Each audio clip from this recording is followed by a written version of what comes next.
high-end holdings are the province of the super-rich. Priceless possessions that allow wealthy men to indulge their passions, harness their obsessions, and flex their mechanical muscles.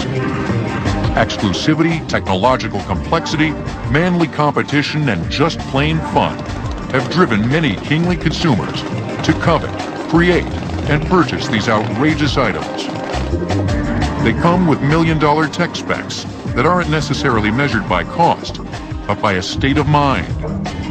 Male aspirations to own the biggest, the baddest, the best. I think over the centuries, men of wealth have surrounded themselves with all types of toys just to differentiate themselves from the masses. And basically, you know, it just boils down to I do it because I can, and they want to show that power. But there's a lot of hard work, and there's a lot of thought, and there's a lot of ingenuity. There's a lot of art and craftsmanship that go into making these things. Many of these power playthings have involved transportation, allowing moguls to travel fast, in luxury, and with increased privacy. At the turn of the century, many wealthy American industrialists, such as John D. Rockefeller, Andrew Carnegie, Henry Ford, and Jay Gould, were renowned for their opulent personal railway cars, a forerunner of today's private corporate jet. Gould's rail car, the St. Louis, had ornate lighting fixtures, vaulted ceilings, and an elaborate carved wood decor. Today, there are about 80 private railway cars operating in the U.S. John Kirkwood owns 8, which he rents to well-heeled customers. For personal travel, he hooks up a car to the back of Amtrak and takes off. When you're on a train, there's a romance and a feel and just a texture of it that's just delightful. From the smells to the sounds to the way it rides, it's just, gets in your blood. Kirkwood recently purchased and renovated the Bella Vista, a 1955 Union Pacific rail car at a cost of more than $1 million. We took the car basically as a shell and replaced everything or rebuilt it or redesigned it. We put in a new kitchen from the ground up. We had to design it. We had to select all the appliances. We had to build the stainless steel counters and put the whole thing in. Then going back from there, we have all of the air conditioning and electrical cabinet, which is very complex. There are about 35 miles of wire in this car. The deluxe rail car has 4 wood-paneled bedrooms, some with tiled bathrooms, brass fixtures, and stylish ceiling fans. The carpets are a thick Scottish blend, the pinch blinds custom-made, and the rich table linen ordered from an exclusive manufacturer in England. A coveted feature is a dining area on the upper level for 20 people that sits under a glass dome, affording a spectacular 360-degree view.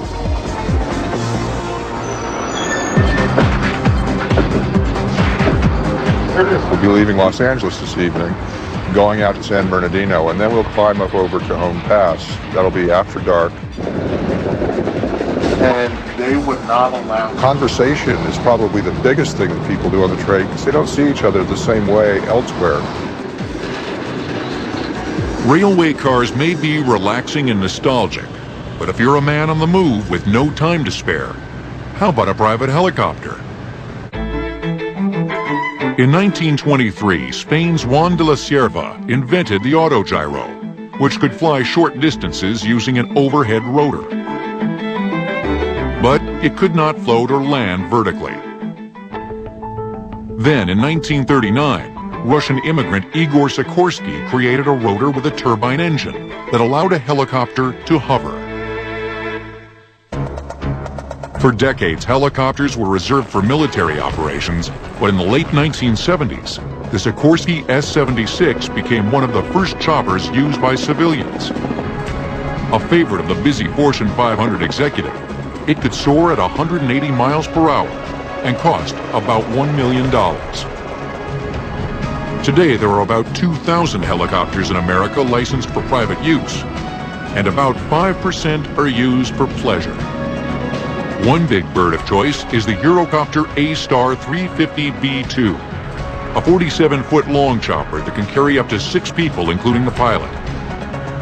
It's all about time and efficiency, and the helicopter provides you that, and especially off-site landings. Flying a helicopter is much more fun, much more challenging than the plane. Sometimes you'll land on a mountaintop or a building top or on location or at a polo field or at a private house. And it's just the fact that every time you land and you go someplace new, it is new.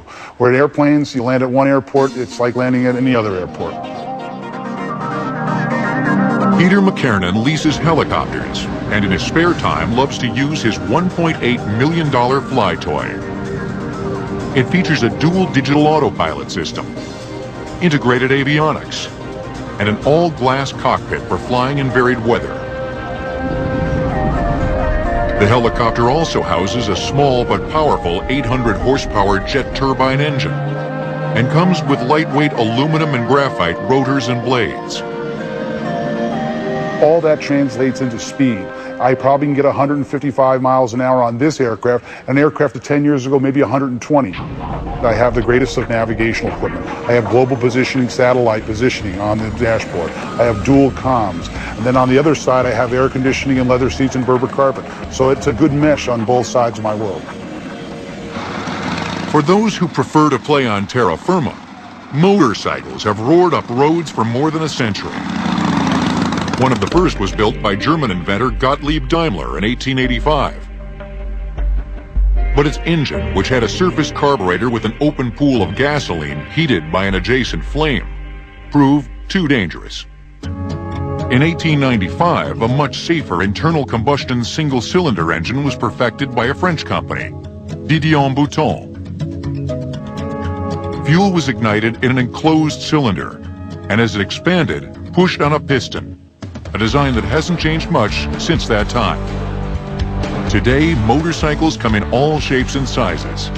Just ask Arlen Ness. In the mid-1960s, the motorbike buff first constructed his own hog around a 1947 Harley-Davidson knucklehead engine and layered it with outrageous accessories.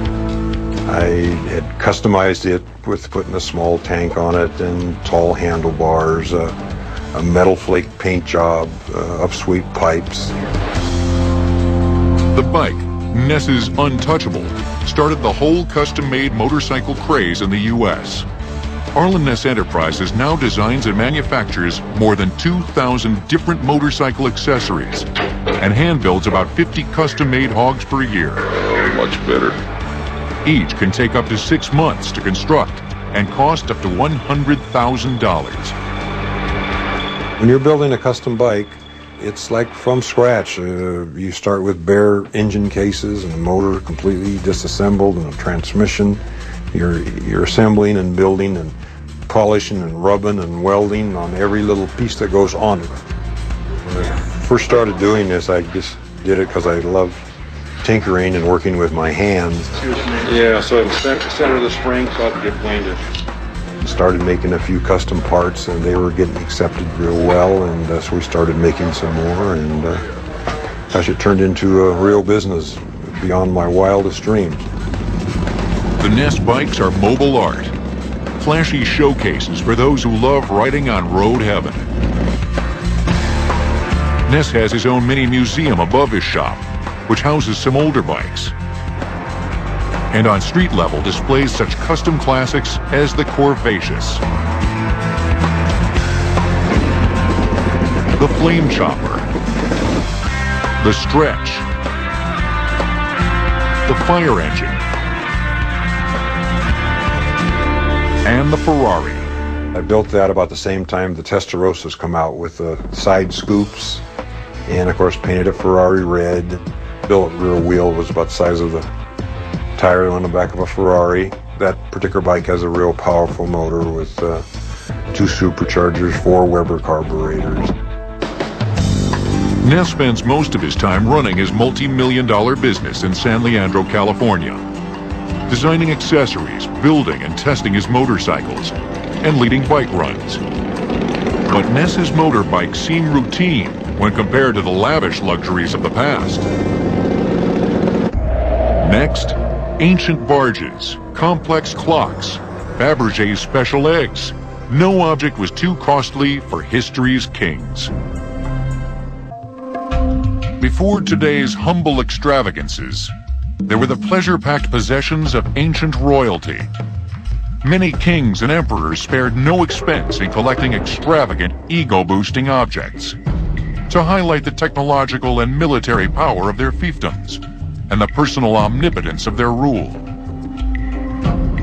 In 37 AD, the Roman Emperor Caligula built large royal barges, complete with intricate tiled mosaics, massive flags and banners, and flowing fountains. The recreational boats were about 234 feet long by 70 feet wide. They had a radiant heating system that employed slaves using bellows to pump hot air from a furnace through terracotta tubes in the walls. Special dining areas were constructed that could accommodate hundreds of people. The corrupt Caligula, who once made his favorite horse a senator, was eventually murdered by his Praetorian Guard, and his barges sunk by his successor, Claudius. Other rulers preferred to use their treasured objects on the ground. In 1953, Britain's Queen Elizabeth II traveled to her coronation in the Gold State Coach, originally constructed for her ancestor, King George III, in 1762, who built it to outdo his royal rivals. The 4-ton gilded carriage is 12 feet high, 24 feet long, and is topped by 3 cherubs holding the crown and assorted regalia. The richly carved coach body is supported by braces covered in Moroccan leather and ornamented with gilt buckles. The carriage has been used for every British coronation since 1821. By the late 19th century, kings across Europe were still vying for the most spectacular collections of jewelry, antiques, and precious items to show off their pomp and circumstance. Traditionally in Russia, during Easter, people exchange Easter eggs, and they're a symbol of Christ and rebirth. In 1885, Carl Fabergé, the most famous court jeweler in history, began making a special series of annual Easter eggs for his patron, Tsar Alexander III of Russia. Inside each egg was a small surprise. Each year, the mechanisms or surprises became more complicated. That was what people looked forward to, was what the surprise was inside of the egg. Some of the more unique surprises were what are called automatons. They're small mechanical objects that when wound up would move, walk, etc. When Nicholas II inherited the throne after his father's death in 1894, he expanded the tradition by ordering 2 eggs for each Easter. Every egg was impossibly intricate and took more than 18 months to create and build. In all, 50 imperial eggs were completed before the fall of the Tsar in 1917. Fabergé had the unique ability to bring together craftsmen from different disciplines and to have them work cohesively together to create these eggs. So they involved engravers, stone setters, stone cutters, enamelists, goldsmiths, silversmiths, etc., all working as one unit to create these works of art. One of the most spectacular was the winter egg, which consisted of 2 blocks of carved rock crystal, overlaid with platinum and diamonds, to give the appearance of frost. In 1994, it sold for $5.5 million at auction in the West. While the Tsar was losing his eggs, a New York banking tycoon, Henry Graves, and car maker James Ward Packard were busy proving that time is money. The 2 business titans got into a friendly war over who could purchase the most elaborate and expensive pocket watch. Their yardstick was the number of complications. By complications, we mean functions other than just telling the hours and the minutes on a watch. A typical complication would be a day symbol, a date symbol, a function of start and stop. For several years, Packard led the competition by owning a 16-complication pocket watch. But in 1928, Graves went to Swiss watchmaker Patek Philippe and commissioned an unheard-of 24-complication watch as a way to best his horological rival. The watch design included interweaving intricate layers of more than 900 mechanical parts into a tiny space, synchronized to display exact time elements. The watch has 2 faces, one on the front and one on the back. On the front of the watch, you have your basic time functions, It has a dual stopwatch. It has the day and the date. It also has a minute repeater with a Westminster chime, which is quite unique. On the opposite side is sidereal time. The central portion of the watch is an enamel plaque that illustrates the night sky over New York City. It's a rotational map that charts the stars throughout the whole year. The 1 pound pocket watch took more than 5 years to design and build. After several years, Graves passed the watch on to his heirs. In December 1999, the Graves Super Complication pocket watch sold for $11 million at auction. That princely sum can buy 560 of these all-gold Rolex watches, which are only $20,000 apiece. Other power possessions that have soared in value are guns. San Francisco resident Greg Martin, a collector who is also a consultant to the auction house Butterfields, owns one of the most valuable private firearm collections in the U.S. Arms in general, particularly guns, embrace all the elements of the decorative arts. You have engraving, you have jewel work, you have inlays of precious metals. So you have all the elements, not only of the decorative arts, but of mechanical genius combined. One of Greg Martin's favorite revolvers is a $1.5 million gold-inlaid Colt 1849 pocket model, etched by master engraver Gustav Jung. Only about 2 dozen are known to be in existence. Gustav Jung used every area of space and intricately engraved this with beautiful floral design. No one would ever fire this gun because, like coins, the best condition commands the best price. And guns, surprisingly enough, that are not fired are the most coveted by collectors. Another of Martin's favorite guns is the Colt Dragoon. At 4.5 pounds, the largest handgun ever manufactured. Martin also collects other weapons, and one treasured marvel is the largest sword ever made in America. The fearsome blade was made by the Ames Manufacturing Company in Massachusetts in the 1830s for a very tall Kentuckian. My favorite sword belonged to a giant. He was named James Porter, the Kentucky Giant, and he was 7 feet 9. And Charles Dickens wrote about him in his American Travels in 1840s and referred to him as a lighthouse amongst lampposts. Well, I'm 6'1", and I cannot get the blade out just by pulling it out of the scabbard. That's as far as she goes. Next, for sheer luxury, nothing can compete with the most coveted possession in the 20th century.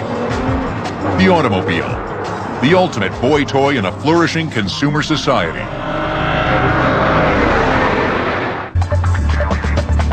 If you're into cutting-edge engineering, rocket-like propulsion, and big-time ego flexing, the McLaren F1 sports car, manufactured by McLaren Cars in England, has it all. A 12-cylinder, 627 horsepower engine with 7,500 RPM that hits speeds of more than 230 miles per hour. A super lightweight carbon fiber chassis and body, which has several sections of honeycomb aluminum in the main bulkheads for enhanced strength, keep this tiny rocket car under 2,600 pounds. Scissor-shaped gull-wing doors add sleek styling, aerodynamic performance, and physical comfort. The car is basically handmade. It's using all of these space-age materials, these exotic materials. You've got a rolling piece of technology. It'd be like buying the latest jet fighter plane from the U.S. government.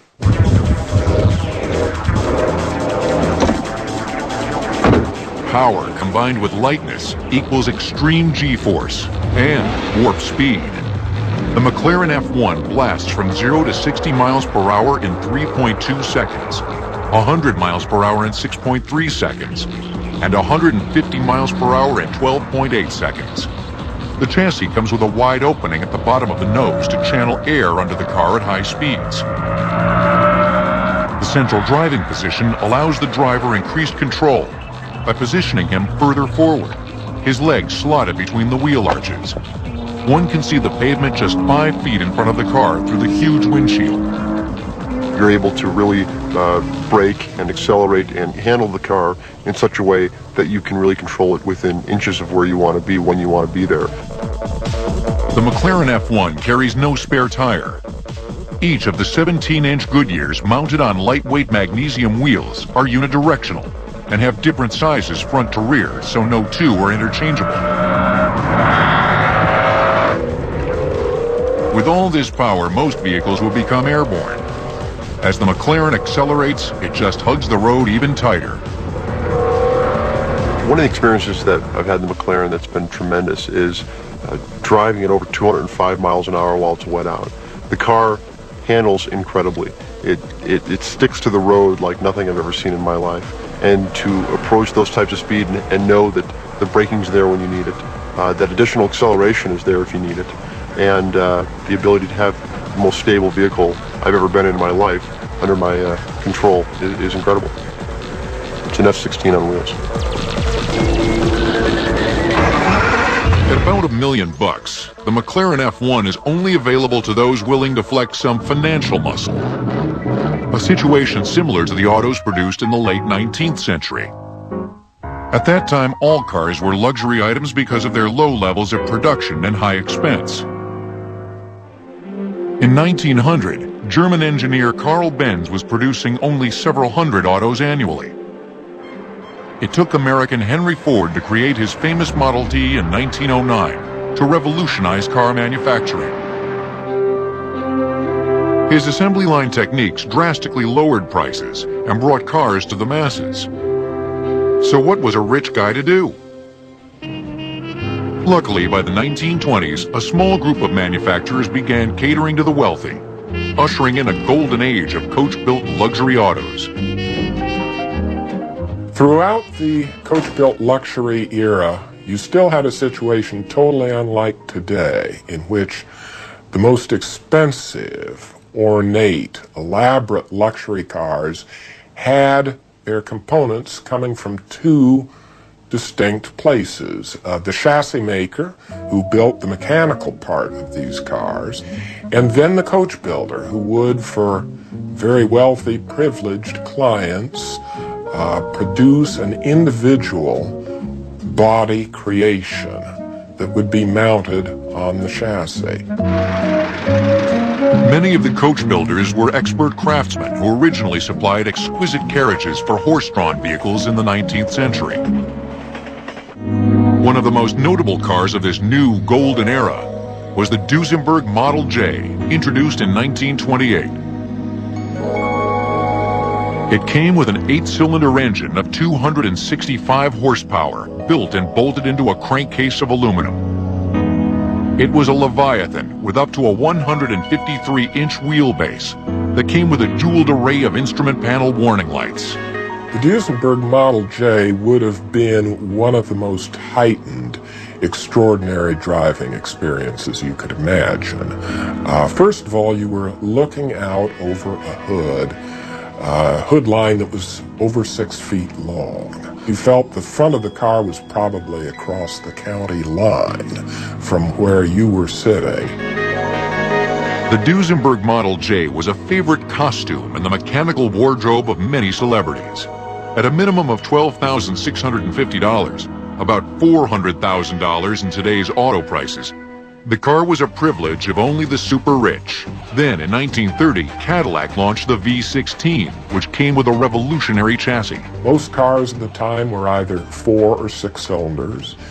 You had to spend a lot of money to get an 8-cylinder car. And here comes Cadillac in 1930 with a chassis that has 16 cylinders. Offered a great deal of power, but also a turbine-like smoothness. In 1933, Pierce Arrow unveiled the Silver Arrow, the most visually radical car of the decade. It came with a 12-cylinder engine and had shrouded rear wheels, concealing side-mount spare tires, and an ascending fender line. Recessed door handles walls reflected an aircraft design influence. Inside was a maelstrom of fascinating window shapes, blonde woods, and gauges. Only 5 were manufactured, each with a list price of $10,000. But the Depression destroyed the coach-built luxury car market, ending an age of vehicular artisanship, detail, and opulence that would never be seen again. I think we have lost something. There is something missing in our mass-produced world of today, which these coach-built luxury cars bring out. Not only their individualities, but also simply the tremendous expenditure of fine materials and craftsmanship to build them. The upscale car market stayed dormant through World War II. But by the early 1950s, there was increased demand for a new series of supercars that reflected America's expanding economy. Affluent consumers wanted speed, power, and high-tech designs, features that were often supplied by European car makers. The Gullwing Mercedes, unveiled in 1954, launched the new age. It had these gull-wing doors, which lent it its name. They were center hinged in the middle of the roof, and when viewed from the front of the car, looked like a gull wing. But mechanically, even more interesting was the fact that it's the first production car to have fuel injection. 30 years ahead of the time when most automobiles would have fuel injection in them. It also had finned aluminum brakes, which were very high-tech for that period of time, aerodynamic styling, and the capability to do 165 miles an hour.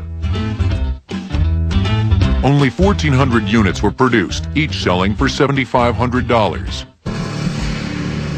Then in 1965, former race car driver Carroll Shelby designed the Shelby Cobra 427, sticking a big V8 engine with 420 horsepower into a tiny British sports car.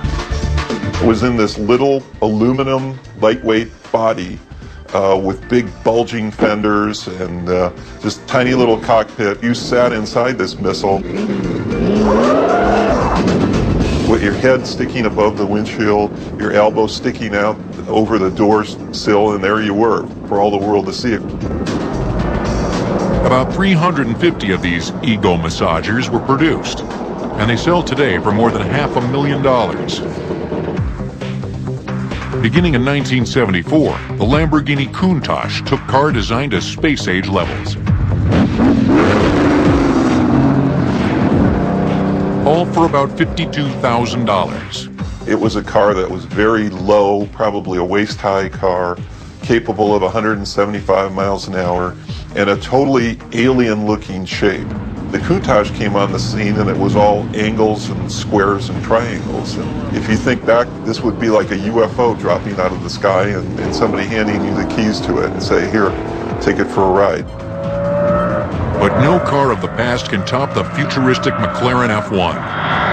It retains a legendary exclusivity. Less than 100 of the cars have been produced, most for mega millionaires wanting to burn road rubber.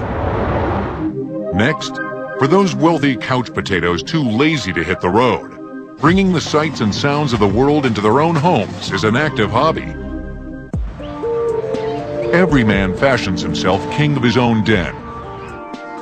In the early days of Hollywood, studio moguls such as Darryl Zanuck, Samuel Goldwyn, and Jack Warner all built elaborate private cinemas in their lavish homes. Today, some of these hilltop nests, owned by the affluent, are feathered with all the high-tech gadgetry money can buy. Raymond Boucher is a top Los Angeles attorney who often retreats to his own home theater to unwind. It's a $500,000 wood-paneled sanctuary with seating for 8 and a gaggle of electronic wizardry.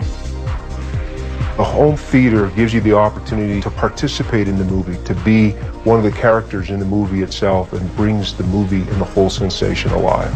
So it's a full experience. It gives you the chance, at least for me, to completely lose myself. A 110-inch diagonal screen with tiny holes 1/4 the size of a typical cinema screen drastically enhances resolution by increasing screen surface. The remote control incorporates Crestron software that simplifies choosing from hundreds of programs. The 11 M&K audio speakers are strategically placed throughout the room to enhance sound. You can turn up the seat speakers so that you are literally moving and shaking as the experience is going on. The sound system in this room is about 8,500 watts, which is 3 to 4 times the typical wattage in the largest theaters in the country. So if we turn this thing up, not only will it blow out the windows, but if you're on the freeway 5 miles away, you can hear the sound. This video projector comes with a 9-inch diagonal cathode ray tube that can provide 2,000 vertical and 2,500 horizontal lines of visual resolution, about 7 times more than a regular television set. This theater is my boy toy. It is the one thing I've splurged on. It is the one thing that I badly wanted and had to have. It really soaks guys in. Several of my friends have gone out and built home theater systems as a result of sitting in this room. Now, their wives don't like me so much anymore, but they love it. If you can't afford a $500,000 home theater, maybe a $9,000 3-inch thick flat screen television with plasma technology will do. The screen's 2 panes of glass are separated by just a few millimeters and filled with hundreds of thousands of tiny neon and xenon gas cells. The incoming video is routed through a scaler, a pixel mapping computer that allocates specific electrical pulses through a grid of the gas cells. Each cell then ignites into different colors to form pictures. You can put this television about anywhere. I have seen one in a smaller one in a bathroom. I've seen a commercial one on the ceiling with the people watching in bed. Dean Walsh doesn't own just a plasma television. He's a gadget fanatic. In a control room just off his viewing area, he has 2 200-disc DVD players, a high-definition satellite receiver, and a high-definition VHS. Construction of the plasma is really the wiring of it is a major concern. We put ours in a closet across the room and then went up into the attic and then down through the wall. So it just seems like it's a mystery. There's nothing there, just the plasma. In past centuries, ancient potentates probably never heard of plasma, but they loved pools. Roman emperors were notorious for building sumptuous public baths that included fountains, hot running water, and soothing steam.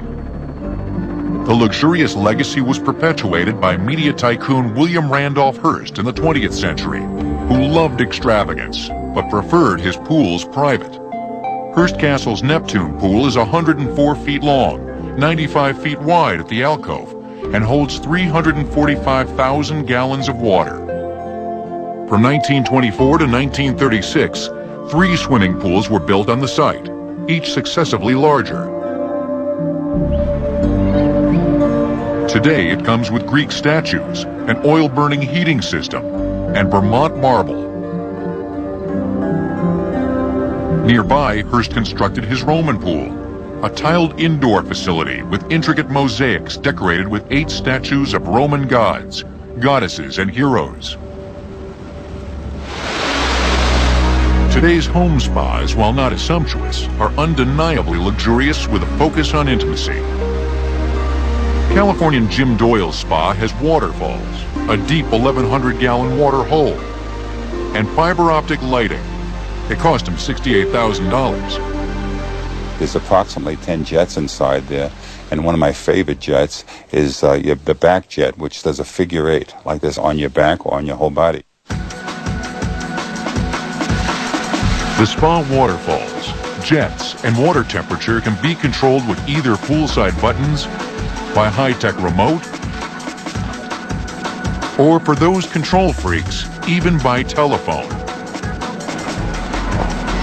Under the house lie an array of pumps, wires, and hosing, which are connected to the spa and its 400,000 BTU heater. We have 4 pumps that operate different functions on the spa. One is simply for cleaning the spa, runs it through the filter system. One is for the waterfall and that's a 2-speed pump, and 2 pumps for different styles of jets. Blending the concrete into the natural environment was also a challenge when building the spa. We're trying to make rock look millions of years old in a matter of weeks.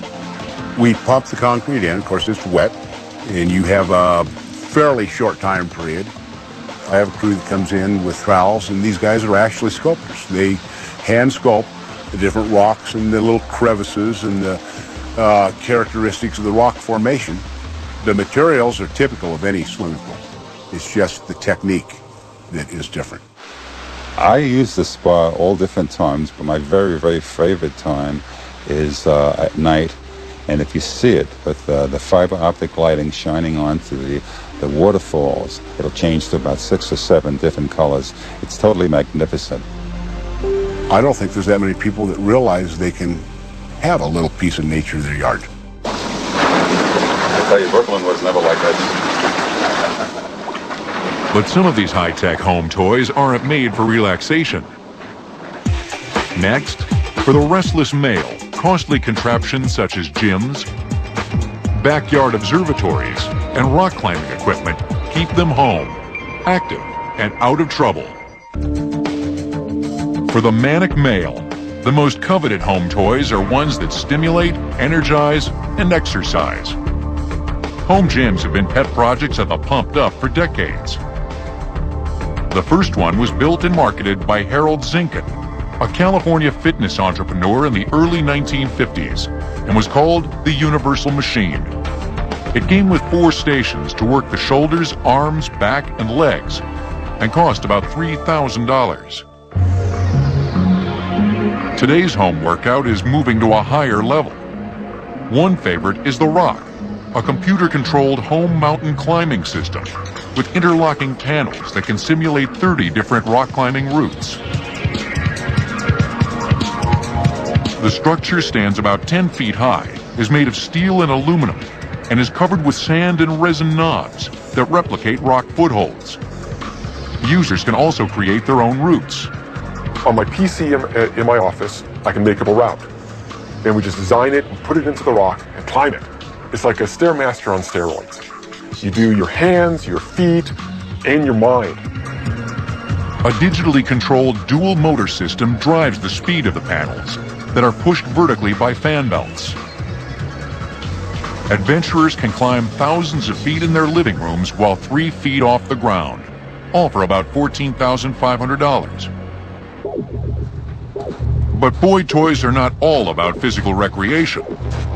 For those seeking a higher, more cerebral plane, look no further than New York orthodontist Ron Cole's 32-foot-high backyard observatory. Inside is one of the world's most powerful private telescopes, the CCT-20, an instrument with a 20-inch aperture. Price, $225,000. Well, a dome protects you from the elements. It protects your telescope. You can't collapse the telescope and take it inside every night. It's too large for that, too heavy. You want the environment in the dome exactly the same as the outside environment.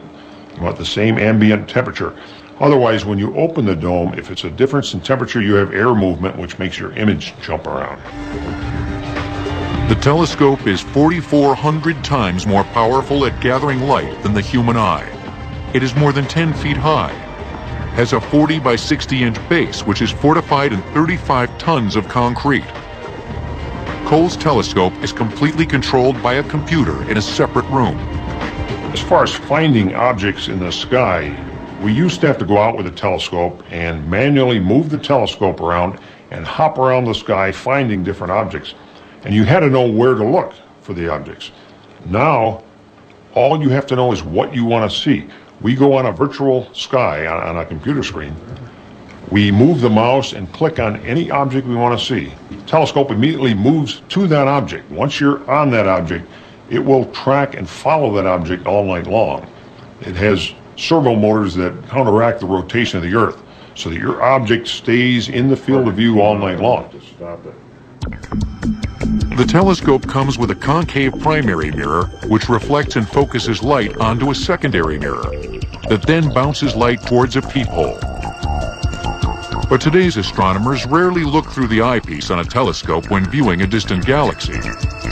You can see it with your eye looking through the eyepiece, but it's a small, fuzzy little wisp of cotton. You can't see detail. If you take the eyepiece off and put the CCD camera on and open the shutter for probably 5-6 minutes, then all that information is dumped back into your computer in the control room.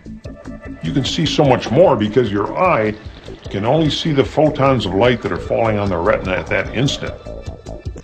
And up on the screen comes this gorgeous spiral galaxy with the arms and the dust lanes.